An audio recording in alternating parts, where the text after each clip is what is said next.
Topic आज पढ़ने जा रहे हैं जिसका नाम है परिवहन।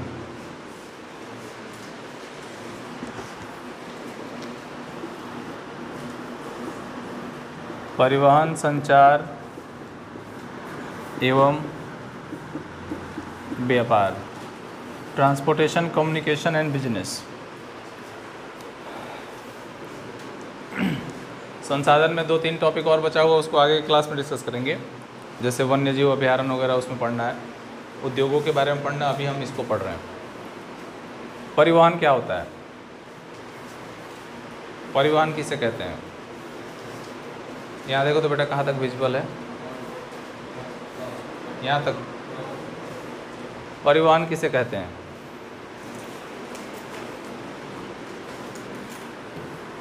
देखो, एक स्थान से दूसरे स्थान तक जिस माध्यम से पहुँचें उसे ही क्या कहते हैं? परिवहन कहा जाता है। जैसे यहाँ से गोपालगंज जाना है तो किस किस रास्तों से जा सकते हो, कौन कौन से मोड हो सकते हैं? या यूँ गोपालगंज चलो, थोड़ा सा नज़दीक हो गया, मैं बात करूँगा थोड़ा दूर का। पटना से दिल्ली जाना है, कौन कौन से रास्ते से जा सकते हैं हम लोग? एक तो बस से जा सकते हैं। बस किस पे चलती है? सड़क पे। तो एक तो हो गया आपका सड़क परिवहन।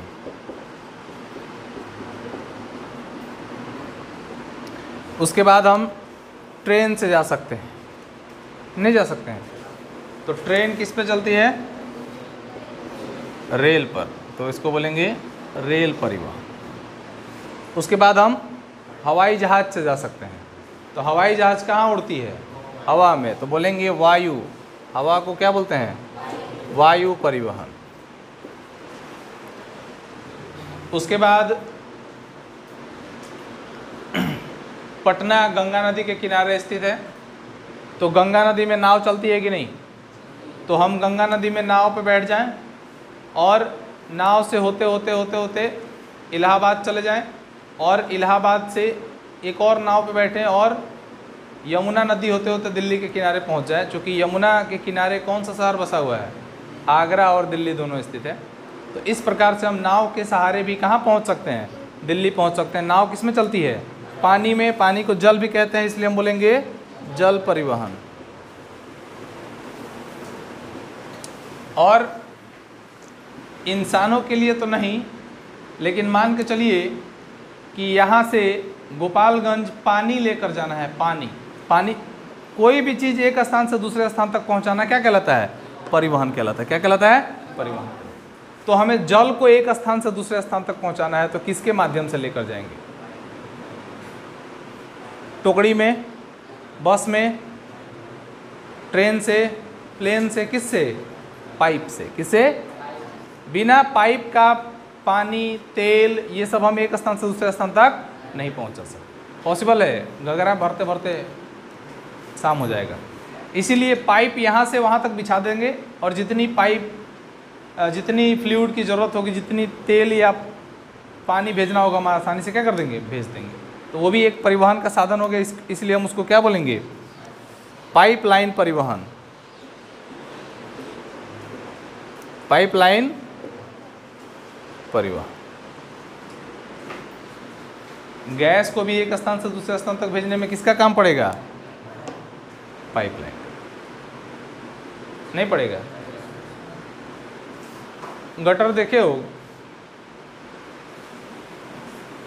गटर क्या होता है? गटर क्या होता है? नली, जो रोड होती हैं, सड़कें, उसके नीचे एक मोटी पाइप बिछा दी जाती है। सभी के घरों का पानी उसी गटर में जाके गिरता है, और वो गटर कनेक्टेड रहता है किसी नदी से। वो वहाँ का सारा पानी ले आकर कहाँ छोड़ देता है? नदी में छोड़ देता है। बहुत बड़े बड़े जो फिल्म होंगे उसमें तुम लोग देखे होंगे कि एक ढक्कन रहता है रोड के ऊपर, उस ढक्कन को हटा के उसके नीचे घुस जाता है, उसमें पानी वानी चलता रहता है। नहीं देखा है मूवी में? वो सब क्या है? वो गटर कहलाती है। क्या कहलाती है? गटर। समझ में आया? उसमें मैनहोल्स बने होते हैं, इंसान अंदर चला जाता है उसको सफाई करने के लिए, उसका निरीक्षण करने के लिए, उसको देखने के लिए। वो सब के सब गटर होते हैं। या शहरों में तुम जाओगे देखना, रोड के बीच में ऐसे गोल गोल से ढाल के रखे होते हैं, वो सब क्या है? गटर में घुसने या साफ़ करने की जगह छोड़ी गई होती है। तो वो सब के सब पाइपलाइन के एग्जाम्पल्स। बात समझ में आ गया? तो सबसे पहले आज हम पढ़ने जा रहे हैं सड़क परिवहन के बारे में। तो पहले परिवहन क्या होता है उसके बारे में कुछ लिख लेते हैं, फिर आगे बढ़ते हैं। तो परिवहन के बारे में लिख लेते हैं, किसी वस्तु, व्यक्ति या सूचनाओं को एक स्थान से दूसरे स्थान तक आसानी से पहुंचाना परिवहन कहलाता है। परिवहन के कई साधन हो सकते हैं, जैसे सड़क परिवहन,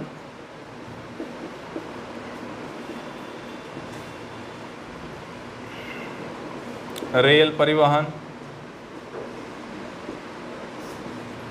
वायु परिवहन,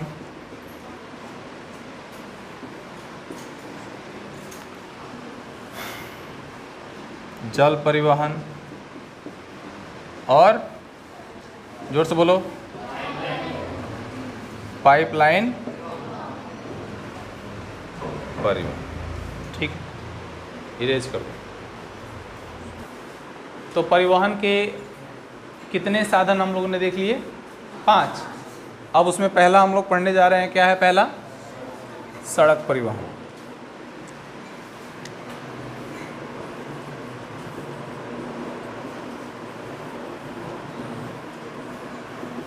तो सड़क परिवहन का अर्थ क्या है? तने इसको पॉज करो।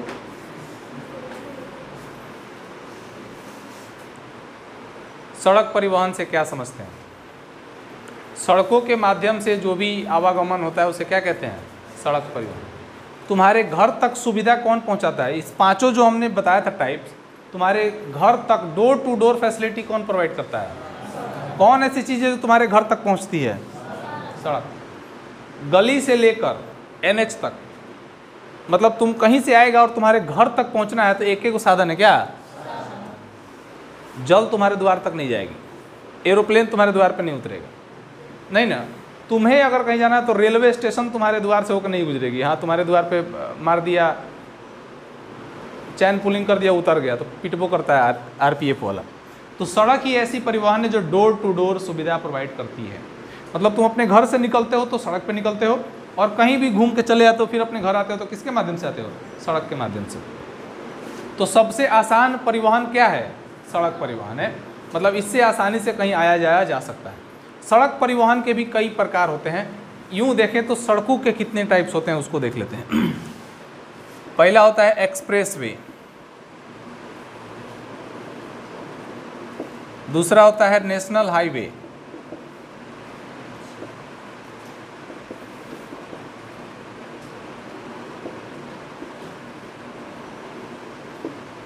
तीसरा होता है स्टेट हाईवे, चौथा होता है डिस्ट्रिक्ट रोड, पांचवा होता है अदर डिस्ट्रिक्ट रोड, और छठा होता है विलेज रोड। ठीक है। एक्सप्रेस वे को एक्सप्रेस वे ही कहते हैं हिंदी में भी। नेशनल हाईवे को हम बोलेंगे राष्ट्रीय राजमार्ग। क्या बोलेंगे? राष्ट्रीय राजमार्ग। स्टेट हाईवे को बोलते हैं राज्य राजमार्ग। क्या बोलेंगे? राज्य राजमार्ग। डिस्ट्रिक्ट रोड को बोलते हैं जिला की सड़कें। क्या बोलेंगे? जिला की सड़कें। यहाँ ODR होगा।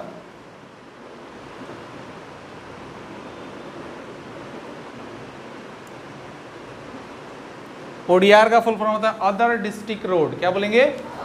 जो जिला से अलग हो। और VR का मतलब है विलेज रोड, गांव की सड़कें। इतने प्रकार से क्लासिफिकेशंस, इन सब का अपना अलग अलग महत्व है। एक्सप्रेस वे क्या होती है? एक्सप्रेस वे में 6 लेन होते हैं। कितने?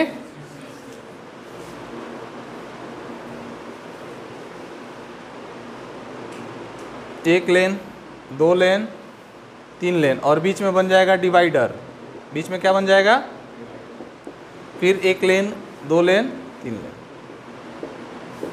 इतनी चौड़ी रोड होती है एक्सप्रेस वे।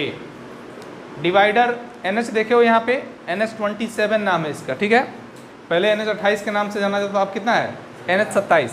तो NH27 में एक लेन इधर है जिसमें एक सड़क इधर है जिसमें 2 लेन, इधर भी कितनी सड़क है? एक सड़क है जिसमें 2 लेन है। 2 लेन का मतलब एक साथ कितनी गाड़ियाँ उस पर जा सकती है? तो 2 गाड़ियाँ, 2 से अधिक जा सकता है नहीं, तो 2 लेन है। तो अब बीच में एक छोटी सी पट्टी दी हुई है, पट्टी है, थोड़ी सी ऊंची है सड़क से, उसी को बोलते हैं डिवाइडर। क्या बोलते हैं? जो रोकता है इधर के गाड़ियों को उस वाले रोड में जाने से। बीच में कहीं कहीं कट दे दिया जाता है कि अगर इस रोड से उस रोड में जाना है तो वहाँ से घूम के चले जाओ, लेकिन ये रोकता है कि हाँ इसके इधर अलग सड़क है, इसके इधर अलग सड़क है। और ये तुम्हें फुटपाथ भी प्रोवाइड करा देता है। अगर पैदल आना हो तो इसके माध्यम से आप चढ़ के आ सकते हैं, लेकिन खुरपाती ड्राइवर होता है तो वो कभी कभी इस पर भी चढ़ा देता है, वो किस्मत का खेल है। तो ये एक्सप्रेस वे है। एक्सप्रेस वे पे मिनिमम जो स्पीड है वो 100 रखी जाती है, 100। मतलब अगर तुमने अपनी गाड़ी को एक्सप्रेस वे पे चढ़ा दिया तो 100 के नीचे चलाना। रिक्शा, ठेला, ये सब एक्सप्रेस वे पे नहीं जाते हैं, टेम्पू, क्योंकि पीछे वाली गाड़ी उसको उसी स्पीड से लेकर चली जाएगी आगे। क्यों? क्योंकि वो एकदम अपना स्पीड मेंटेन किया है 100 के ऊपर। एक्सप्रेस वे में चारों तरफ से डिवाइडर लगा दिया जाता है।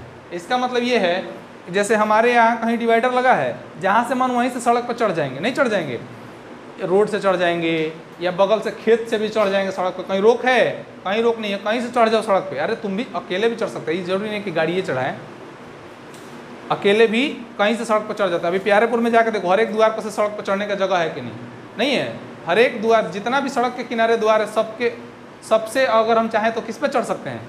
सड़क पर चढ़। लेकिन यहाँ पे ऐसा चीज़ नहीं है। यहाँ पे चारों तरफ से डिवाइडर्स लगे होते हैं, इसलिए रोका जाता है कि इधर गाड़ी चल रही है पूरे 100 के ऊपर स्पीड से, इधर कोई गलती से भी चढ़ गया तो वो कहाँ जाएगा? सीधे ऊपर। इसलिए चारों तरफ से डिवाइडेशन लगा दिया। कहीं एक जगह चढ़ने का स्थान दिया जाता है, उसके बाद फिर तुम ना उतर सकते हो ना चढ़ सकते हो। फिर अगला इंतजार करो जहाँ अगला चढ़ने उतरने वाला आएगा।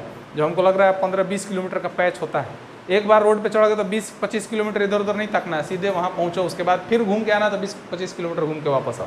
तो ये होते हैं एक्सप्रेस वे।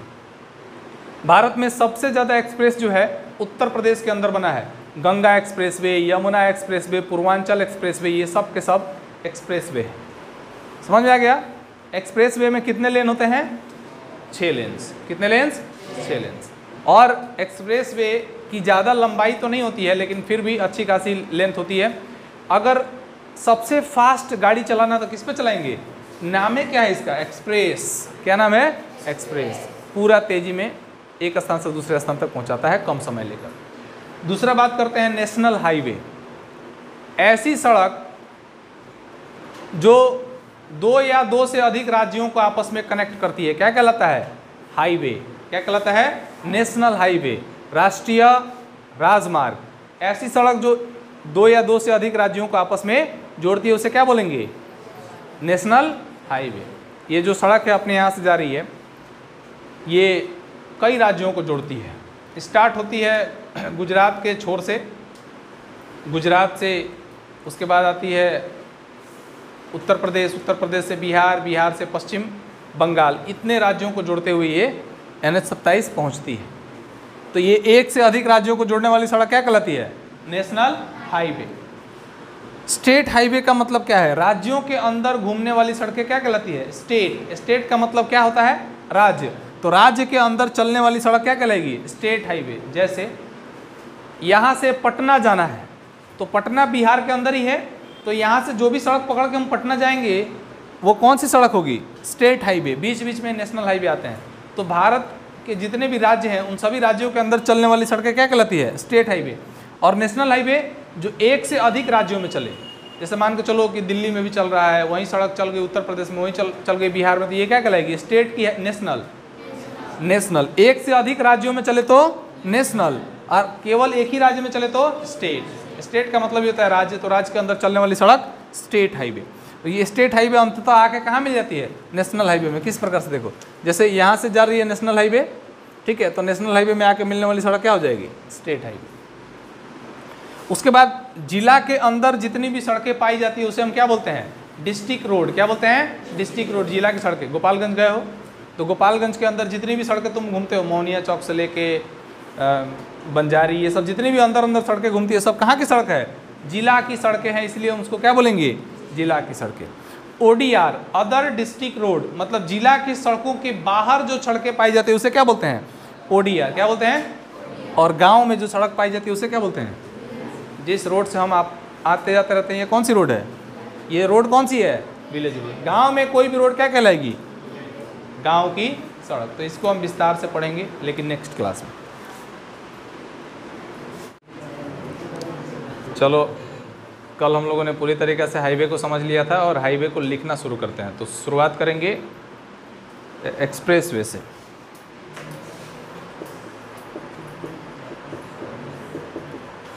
एक्सप्रेसवे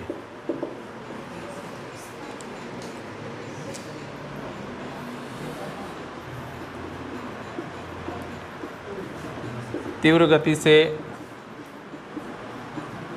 वाहनों को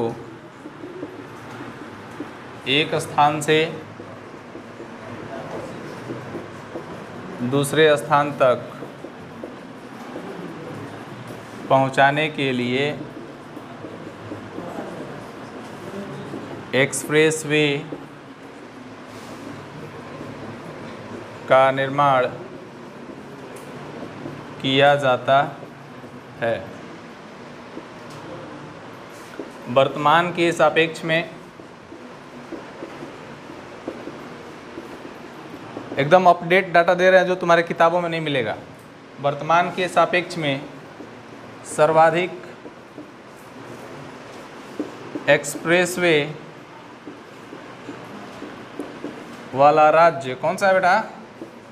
कल ही बताए थे ना, उत्तर प्रदेश है। कौन सा है? उत्तर प्रदेश है, जहाँ पूर्वांचल गंगा यमुना एक्सप्रेसवे बनाया गया है। इसके अलावे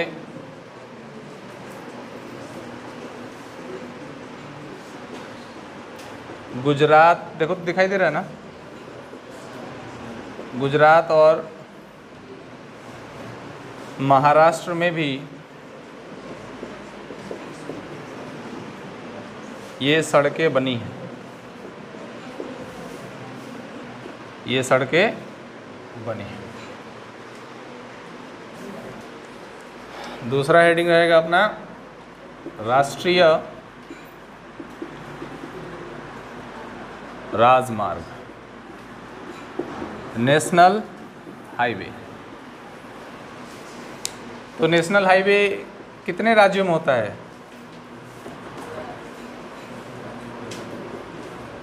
2 या 2 से अधिक राज्यों को जोड़ने वाली सड़क राष्ट्रीय राजमार्ग कहलाता है।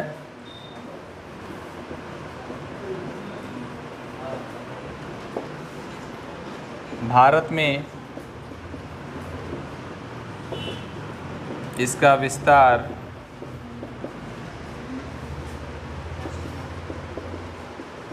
लगभग सभी राज्यों में है। लगभग सभी राज्यों में है।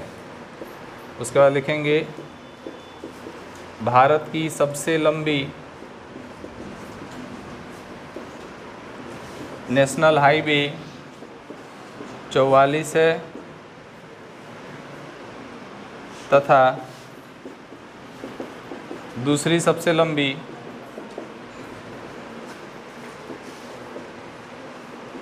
NH कौन सी है बेटा? 27 है। ठीक है।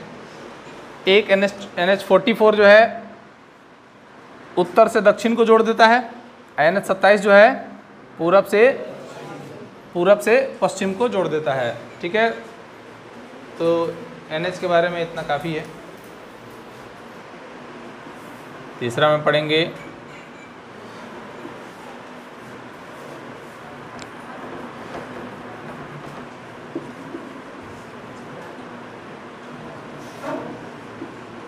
राज्य की सड़कें, जिसको स्टेट हाईवे कहते हैं, राज्य राजमार्ग।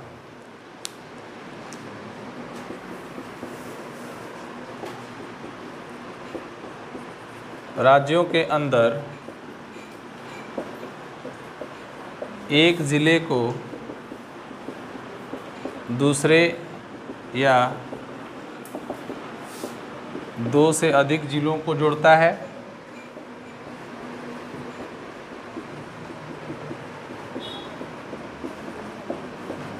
उसे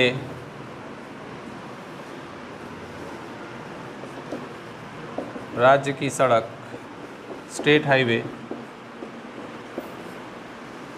कहते हैं। इसी में नेक्स्ट पॉइंट लिखेंगे, स्टेट हाईवे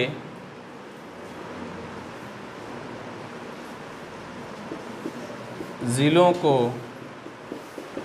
नेशनल हाईवे से जोड़ने का कार्य करता है। ठीक है, अब पढ़ेंगे डिस्ट्रिक्ट रोड के बारे में।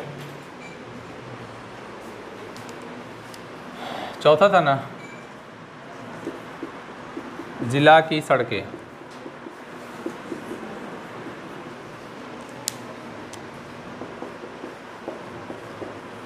जिला मुख्यालय के अंदर घूमने वाली सड़कें जिला की सड़कें कहलाती है। डिस्ट्रिक्ट रोड जिसको बोलते हैं।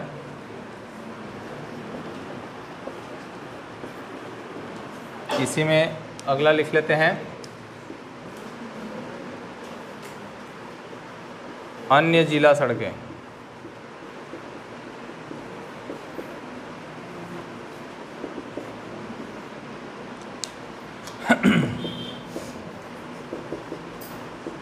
ऐसी सड़कें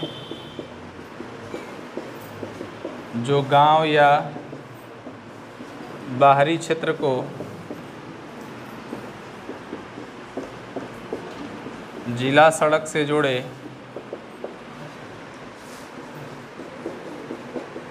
उसे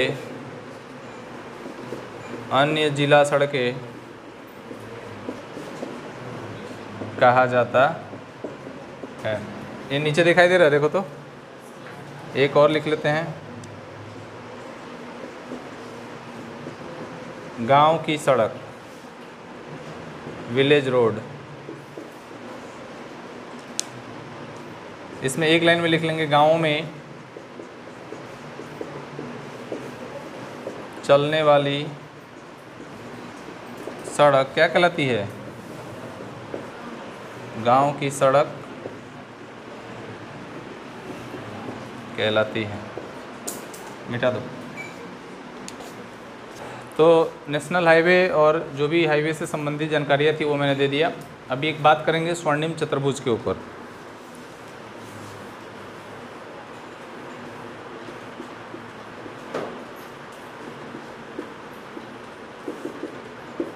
स्वर्णिम चतुर्भुज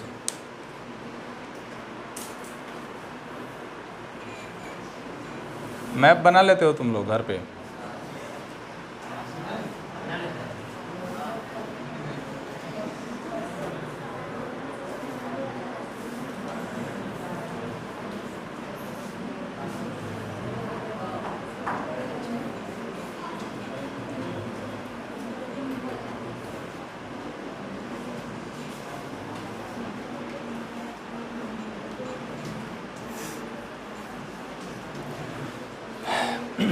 ये इंडिया है। अब इंडिया में देखते हैं कि किस प्रकार से स्वर्णिम चतुर्भुज कार्य करता है। देखो, स्वर्णिम चतुर्भुज, चतुर्भुज किस प्रकार से होता है? ये क्या है? चतुर्भुज, जिसमें चार भुजा हो। चतुर्भुज, भुज का मतलब होता है भुजा। भुज का मतलब क्या होता है? चतुर का मतलब क्या होता है? चार। कितनी भुजा? देखो 1 2 3 कितनी भुजा है? 4। तो चार बड़े महानगरों को जोड़ने के लिए स्वर्णिम चतुर्भुज बनाया गया था। देखो एक महानगर यहाँ पे होगा, एक यहाँ पे होगा, एक यहाँ पे होगा और एक, इन सब किससे कनेक्ट है? एक रोड से कनेक्ट है, दिख रहा है? इसलिए ये कैसा बन रहा है? चतुर्भुज बन रहा है। स्वर्णिम किस लिए बोल रहे हैं? गोल्डन। स्वर्णिम का अर्थ होता है सोने के जैसा। ये ऐसे महानगर हैं जिससे भारत को काफ़ी ज़्यादा बिजनेस के क्षेत्र में उन्नति मिलती है। सबसे ज़्यादा व्यापार यहीं से होता है। कौन कौन से वैसे क्षेत्र है? देखो यहाँ पे अवेलेबल है दिल्ली, यहाँ पे क्या है? यहाँ पे है मुंबई,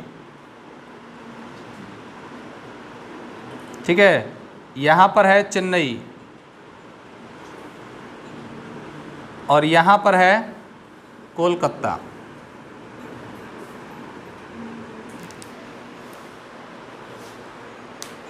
उत्तर, दक्षिण, पूरब, पश्चिम, चारों क्षेत्र के मेन महानगर। जैसे ये भी समुद्र के किनारे है तो यहाँ से भी व्यापार अलग अलग क्षेत्रों में होता है।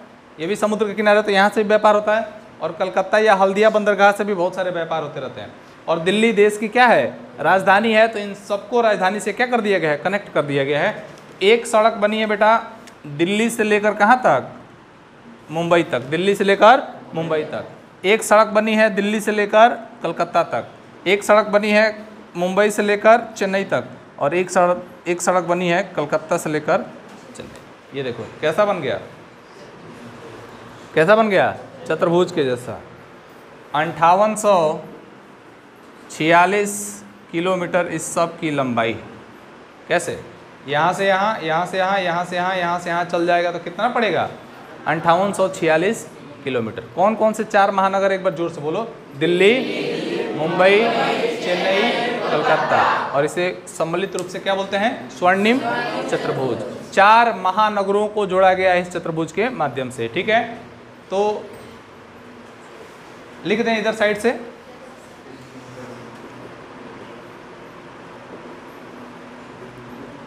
स्वर्णिम चतुर्भुज के माध्यम से चार बड़े महानगरों को आपस में जोड़ा गया है। वो चार महानगर कौन से हैं? दिल्ली, मुंबई, चेन्नई और कोलकाता, ठीक है? तो ये चार महानगर इसमें लिख लेंगे। इसकी लंबाई कितनी है? 5846 किलोमीटर है।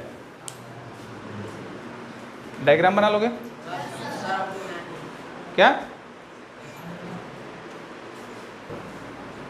हाईवे के बाद हम चलते हैं रेलवे के ऊपर।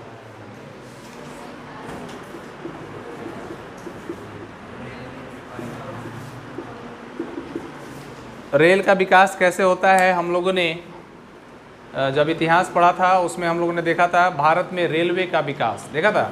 तो रेलवे का विकास अंग्रेजों ने इसलिए किया था ताकि एक जगह से दूसरी जगह आसानी से माल लेकर जा पाए। सामानों को एक स्थान से दूसरे स्थान तक पहुंचाने के लिए रेलगाड़ी का व्यवस्था किया गया था। लेकिन धीरे धीरे ये भारतीयों को भी इधर उधर आने जाने में सुविधा प्रदान करने लगा। आज के सापेक्ष में देखा जाए तो एशिया में नंबर 1 आता है भारत का स्थान रेलवे के माध्यम से। और पूरे विश्व में देखा जाए तो 3rd स्थान पे इंडिया आता है। रेलवे का नेटवर्क पूरा जाल बिछा है रेल का भारत के अंदर। भारत में रेलवे की जो शुरुआत हुई थी वो हुई थी 16 अप्रैल 1853 को। 34 किलोमीटर के लिए एक ट्रेन चलाई गई थी। यहाँ स्टार्ट होता है ये मुंबई से और गई थी ठाणे के बीच। दोनों के दोनों महाराष्ट्र में पड़ते हैं। यहीं के बीच 34 किलोमीटर एक रेलगाड़ी चलाई गई थी। तभी से भारत में रेलवे का शुरुआत हो गया। भारत में पूरे इंडिया को 17 रेलवे जोन में बांटा गया है। तुम्हारे किताब में 16 ही दिया होगा, लेकिन वर्तमान में 17 रेलवे जोन है, ठीक है? 17 रेलवे जोन का जो सूची है वो इसी बोर्ड पे आपको पब्लिश होती हुई दिखाई दे रही होगी। इसको रोक के और पूरा 17 का 17 जोन लिख लेना कि कौन से जोन, एक साइड लिखा रहेगा जोन, दूसरे साइड क्या होगा, मुख्यालय। एक साइड जोन, एक साइड मुख्यालय। जैसे कि देख सकते हो उत्तर रेलवे का कहाँ पे है, नई दिल्ली, पूर्व रेलवे का कोलकाता, इस प्रकार से देखना पड़ेगा। ठीक है, तो वो सूची से आप लोग लिख लेना। दूसरा चीज़ कि बिहार में भी एक रेलवे का मुख्यालय है, हाजीपुर में। कहाँ पे, हाजीपुर में। हाजीपुर में, हाजीपुर कहाँ पड़ता है, किस जिला में, वैशाली जिला में। वैशाली जिला में हाजीपुर में भी एक भारत में रेलवे का क्या है, मुख्यालय है। रेलवे का मुख्यालय 10वें क्लास से लेकर के कंपटीशन एग्जामिनेशन में, दरोगा मेंस में भी पूछा था, मुंबई वाला पूछा था। देखो चर्च गेट मुंबई लिखा होगा एक, तो मुंबई वाला भी पूछा था एक बार, अभी हाल ही में एक एग्जाम हुआ था, तो उसमें पूछ देता है कि किसका मुख्यालय कहाँ है, दक्षिण पश्चिमी रेलवे का मुख्यालय कहाँ है, या मध्य रेलवे का मुख्यालय कहाँ है। इस तरीक़े से मुख्यालय वाले क्वेश्चन पूछे जाते हैं। बाकी मैं और डाटा आप लोग को लिखवा देता हूँ। इसको थोड़ा इरेज करो बेटा, बोर्ड इरेज करो।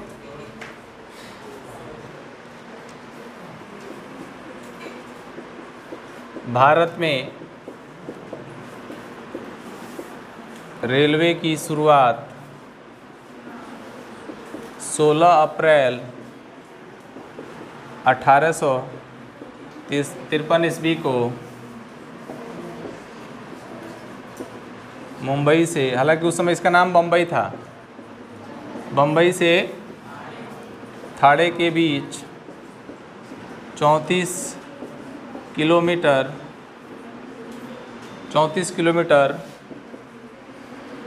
रेलगाड़ी चलाकर की गई थी। वर्तमान में पूरे भारत को 17 रेलवे जोन में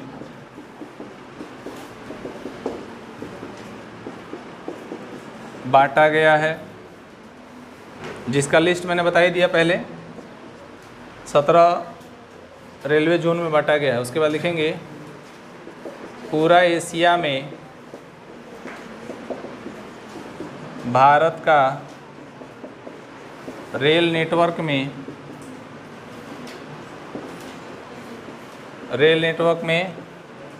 प्रथम स्थान है,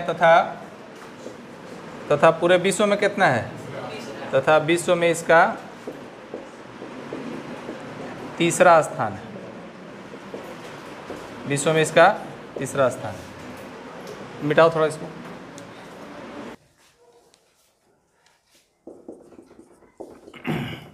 भारत में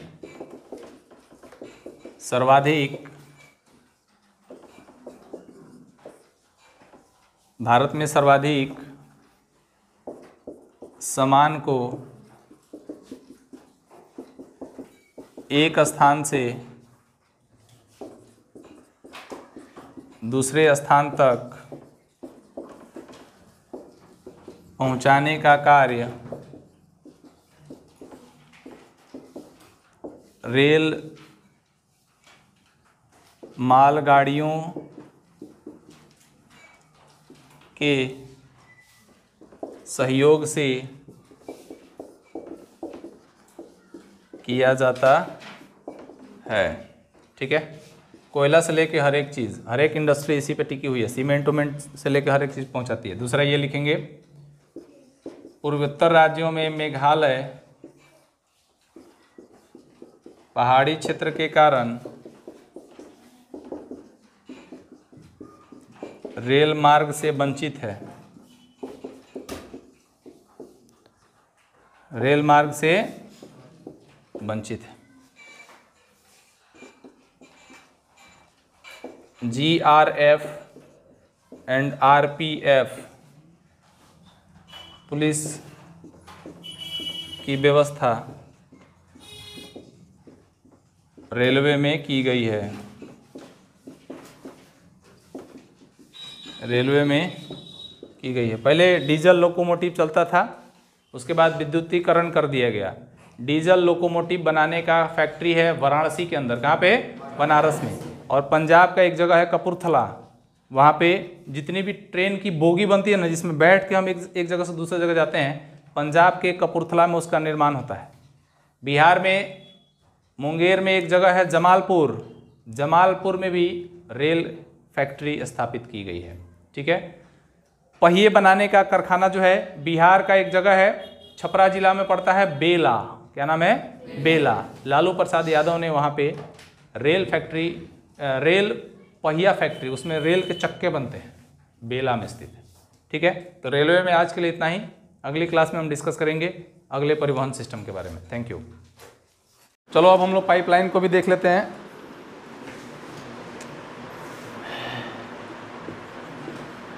पाइपलाइन परिवहन,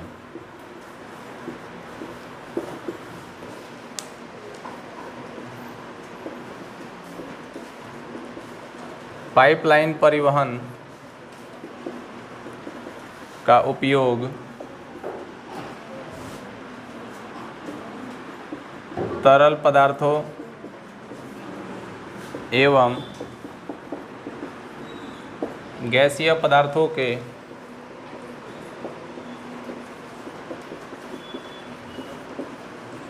गैसीय पदार्थों को एक स्थान से दूसरे स्थान तक भेजने में प्रयोग किया जाता है।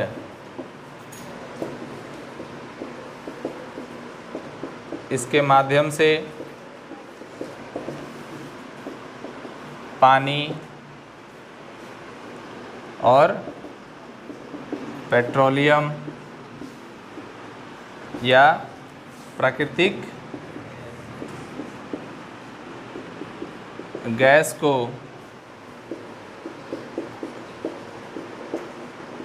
एक स्थान से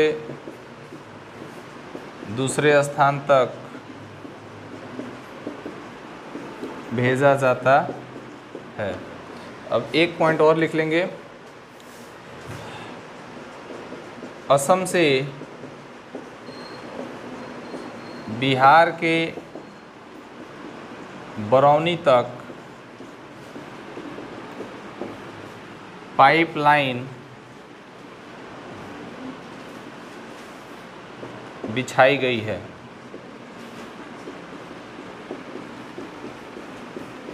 बरौनी क्या है? बरौनी में तेल शोधक कारखाना है। बताया था ना कि खनिज तेल के माध्यम से पेट्रोलियम निकलता है, उससे बहुत सारा चीज़ बनाया जाता है। पेट्रोलियम से क्या क्या बन सकता है? Petrol, diesel, kerosene, lubricants. तो वो सब तेल शोधक कारखाना कहाँ पे स्थित है? हमारे बेगूसराय के बरौनी में। बेगूसराय जिला है और उसके अंदर एक बरौनी जगह है, वहीं पे तेल शोधक कारखाना है। तो वहाँ पे तेल लाना पड़ेगा ना पहले। तो तेल असम के डिगबोई से निकलता है। भारत में सबसे पहले तेल कहाँ से निकला था? असम के डिगबोई से। तो वहाँ से तेल आता है बरौनी तक, वहाँ शोधन किया जाता है। ठीक है। तो इसलिए पाइप बिछाया गया है। ये पाइपलाइन परिवहन है। अब हम पढ़ेंगे जल परिवहन के बारे में। अब हम लोग पढ़ने जा रहे हैं जल परिवहन के बारे में।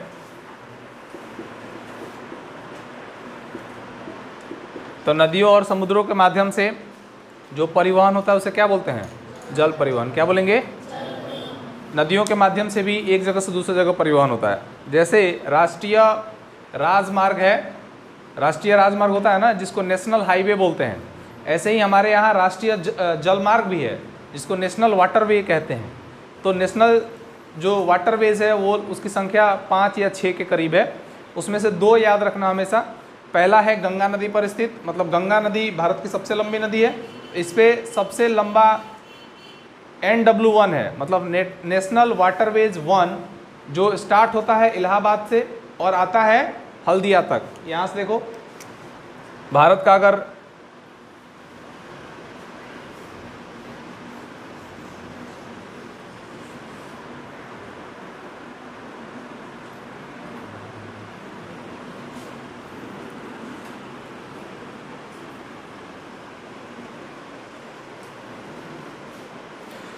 अगर यहाँ से गंगा नदी इस प्रकार से जाके बंगाल की खाड़ी में क्या हो जाती है?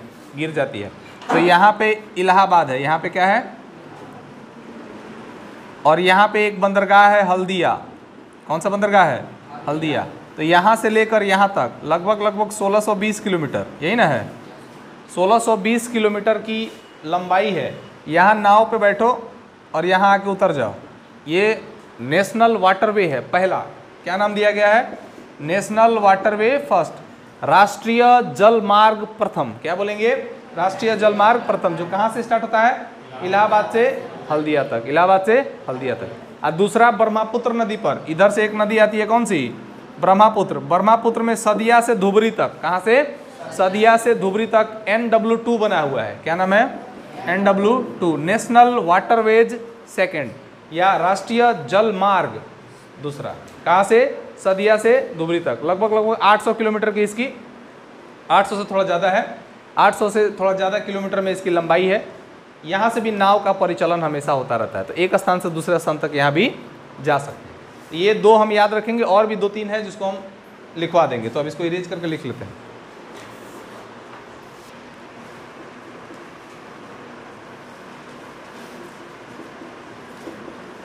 भारत में जल परिवहन का महत्व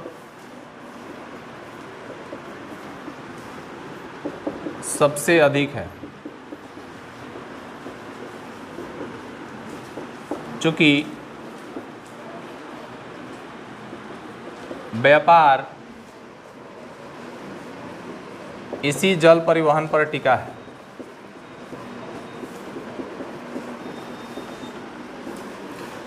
मैं अगर तुम लोगों से कहूं कि यहाँ से महिंद्रा ने 200 स्कॉर्पियो बनाया और इस 200 स्कॉर्पियो को इंग्लैंड में उसकी ज़रूरत है, तो किस माध्यम से पहुँचेगी? चल के? नहीं, एरोप्लेन से। एरोप्लेन से जाएगी तो 3 या 4 या 5 स्कॉर्पियो जा सकती है। इसके लिए क्या करेंगे? बड़ा सा पानी का जहाज़ लेंगे जिसमें सारे गाड़ियों को लाद के एक स्थान से दूसरे स्थान तक पहुंचाया जा सकता है। तो ये कितना व्यापार में सबसे ज़्यादा इम्पोर्टेंट रोल कौन प्ले करता है? जल परिवहन। क्योंकि जितने भी बड़े बड़े कच्चे माल को भेजना है या कच्चे माल को मंगाना है या बड़े अमाउंट में किसी भी व्यापार के संबंधी सामान को एक स्थान से दूसरे स्थान तक पहुंचाने के लिए किसका उपयोग होता है? जल परिवहन का। अब भारत के अंदर देखेंगे तो रेलवे का उपयोग हो जाता है, लेकिन हम विदेशों में अगर बात करें व्यापार से तो सबसे ज़्यादा फायदा है जल परिवहन। इसलिए मैं ऐसा लिख रहा हूँ कि इसी जल परिवहन पर टिका है। भारत में समुद्री मार्ग एवं नदियों के द्वारा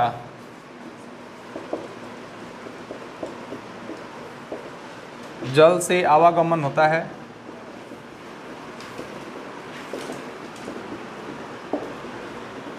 भारत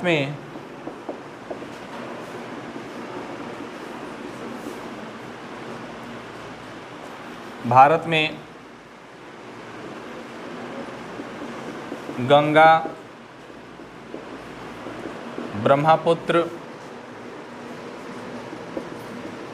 गोदावरी, कृष्णा और कावेरी जैसी नदियों में जल परिवहन होता है। जैसे पहला लिख देंगे NW1 राष्ट्रीय जलमार्ग 1 कहाँ से स्टार्ट होता है? इलाहाबाद से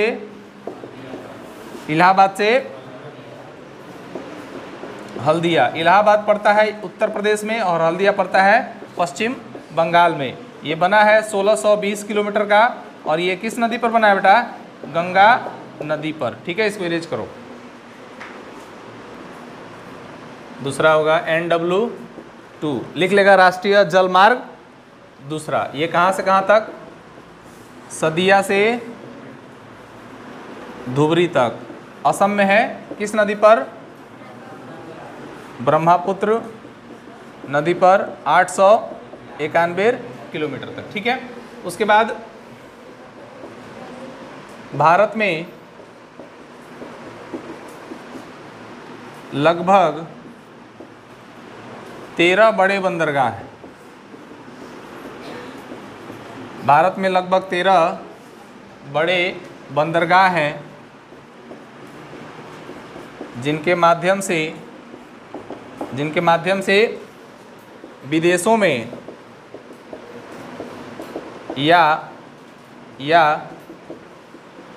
भारत के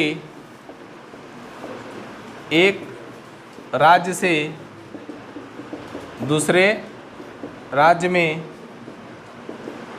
व्यापार किया जाता है। इसको इरेज करके डायग्राम के माध्यम से समझते हैं कि कहाँ कहाँ पे वो सारे के सारे बंदरगाह हैं। बंदरगाहों का एक बार देख लेते हैं।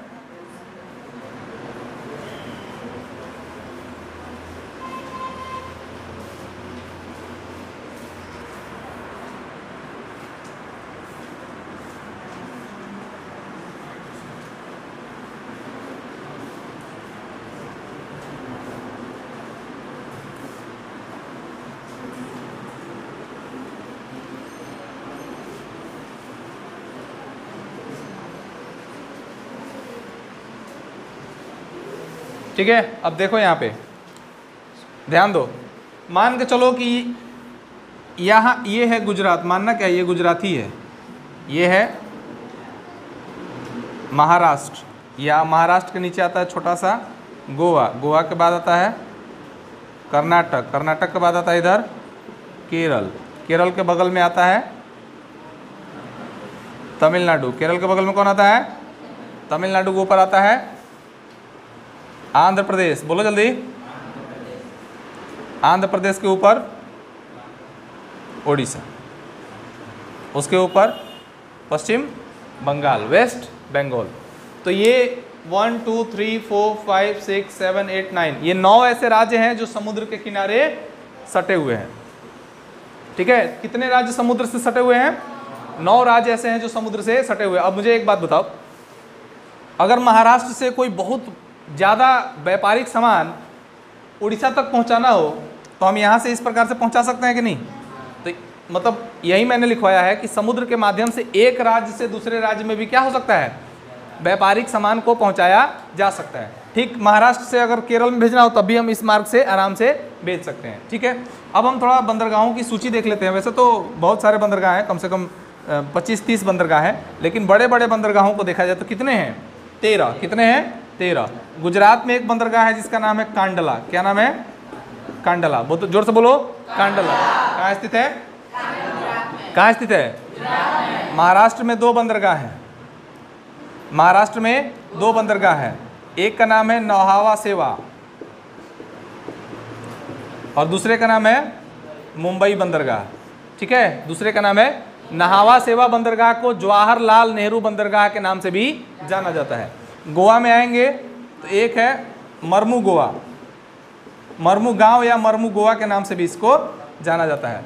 कर्नाटक में आएंगे तो मंगलौर, कर्नाटक में आएंगे तो मंगलौर, केरल में आएंगे तो कोच्चि। क्या बोलेंगे? कोच्चि। उसके बाद तमिलनाडु में 3 गो है, तमिलनाडु में 3 गो, एन्नौर, बोलो जल्दी, एन्नौर, तुतीकोरिन, तुतीकोरिन और चेन्नई। ठीक है, एन्नौर, तुतीकोरिन और चेन्नई। आंध्र प्रदेश में देखें तो एक बंदरगाह है विशाखापट्टनम। क्या नाम है? विशाखापट्टनम। उड़ीसा में पाराद्वीप या पाराद्वीप के नाम से भी जानते हैं। और वेस्ट बंगाल में 2 हैं, एक का नाम है कोलकाता बंदरगाह और दूसरा का नाम है हल्दिया बंदरगाह। या एक बात समझ लो, अगर इसको हम एक ही मान के चलते हैं, चलो कलकत्ता और हल्दिया को एक ही मान लेते हैं क्योंकि ये आस ही पास है, थोड़ा थोड़ा दूर पे। हल्दिया एवं कलकत्ता, तो एक यहाँ पे मान लीजिए ये है अंडमान निकोबार द्वीप समूह, और अंडमान निकोबार द्वीप समूह में एक बंदरगाह जिसका नाम है पोर्ट ब्लेयर। क्या नाम है? Port Blair. किताब में दिया है इसके बारे में, बुक में नहीं दिया है, तो उसमें दिया होगा 12 ही बड़े बंदरगाह है, लेकिन टोटल कितने हो गए? काउंट करो, 1 2 3 4 5 6 7 8 9 10 11 12 और 13 बड़े बंदरगाह हैं जिसके माध्यम से हम किसी भी सामान को एक स्थान से दूसरे स्थान तक पहुंचा सकते हैं। अब इसको थोड़ा देर में रोक देता हूं, आराम से इसको देख के बना लेना।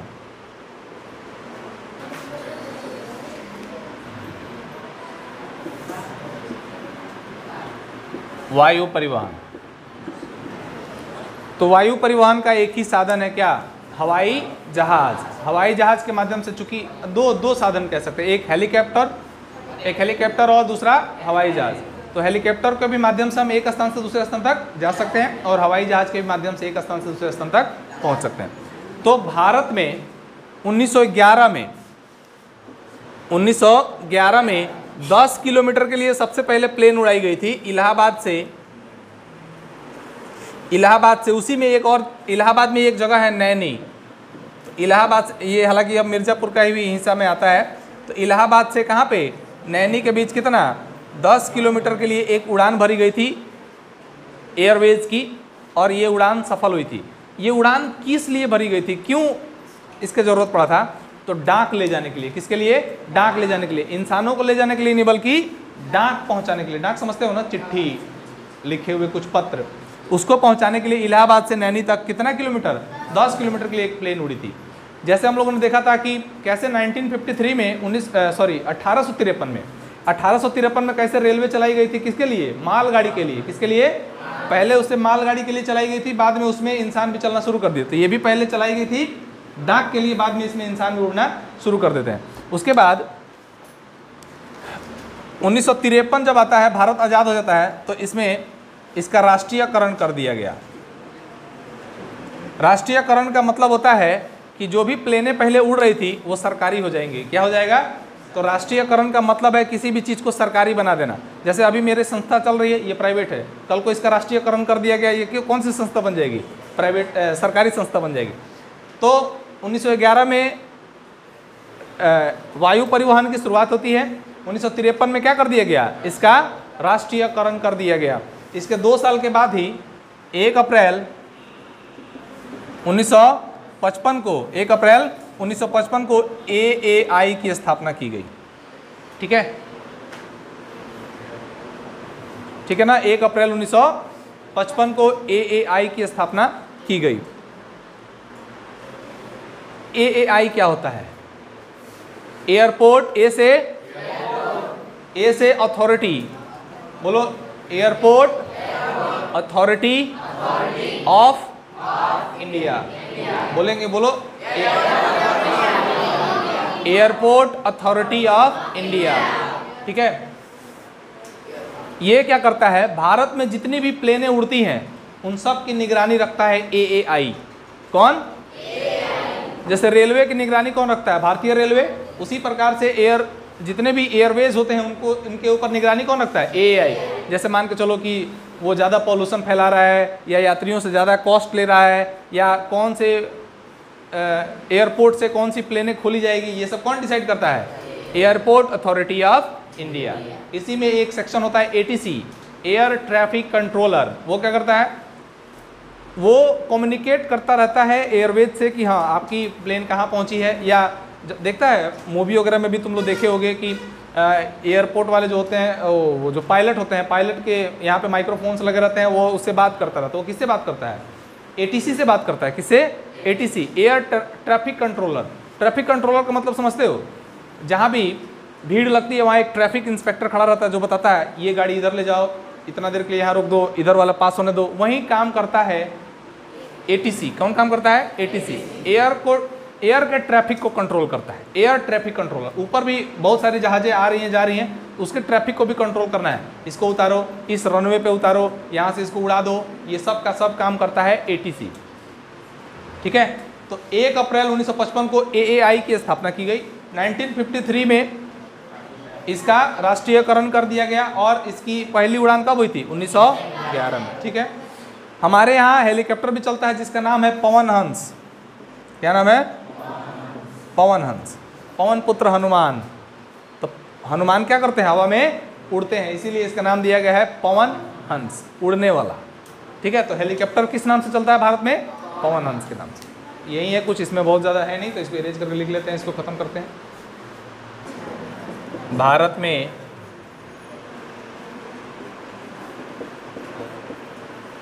वायु परिवहन की शुरुआत 1911 से मानी जाती है, जब इलाहाबाद से नैनी के बीच 10 किलोमीटर के लिए डाक सेवा हेतु पहली हवाई जहाज़ उड़ाई गई थी। नेक्स्ट इसमें लिखेंगे आज़ादी के बाद 1953 में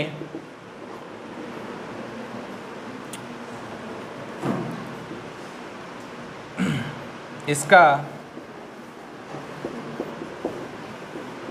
राष्ट्रीयकरण किया गया था इंडियन का। किसका? या उसको आज बोलते हैं इंडियन एयरवेज।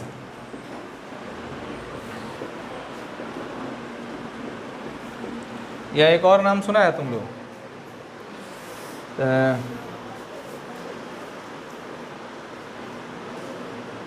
इसका राष्ट्रीयकरण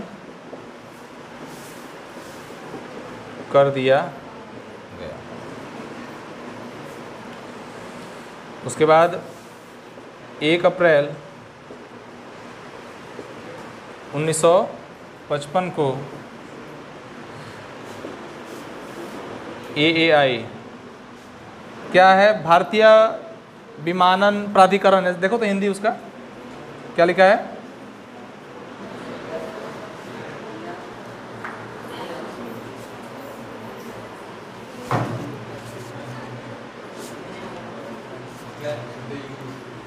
एयरपोर्ट, अच्छा इंग्लिश में लिखा है, चलो कोई बात नहीं, तो तुम लोग भी लिख लेना एयरपोर्ट अथॉरिटी ऑफ इंडिया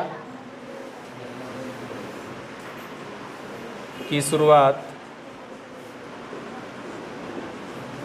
की गई।